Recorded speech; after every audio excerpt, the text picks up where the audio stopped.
গ্রামের ভৌতিক রাত। সন্ধ্যা নামতেই গ্রামের বটগাছের নিচে বসত করত নানা গল্পের আসর। কিন্তু রাত বাড়লে সেই বটগাছকে ঘিরে ছড়িয়ে পড়ত ভয়ানক সব গল্প। গ্রামের প্রবীণেরা বলতেন, এই গাছের নিচে এক ভূতের বসবাস। সে নাকি রাতের আধারে একাকী পথিকদের ডেকে নেয়। একদিন শহর থেকে আসা রাকিব এসব বিশ্বাস করত না। সে ঠিক করল, সেই বটগাছের নিচে বসে প্রমাণ করবে এসব কিছুই মিথ্যে। মধ্যরাতে সে একা সেখানে গিয়ে বসল। কুয়াশা ঘনিয়ে এলো, বাতাস থমথমে হয়ে উঠল। হঠাৎ পেছনে থেকে কানের কাছে শোনা গেল ফিসফিস শব্দ, এখানে কেন এসেছ?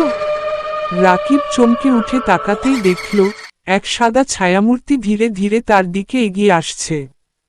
গা শিউরে উঠল তার, হাত পা যেন অবশ হয়ে গেল। পরদিন সকালে লোকজন এসে রাকিবকে বটগাছের নিচে অজ্ঞান অবস্থায় পেল।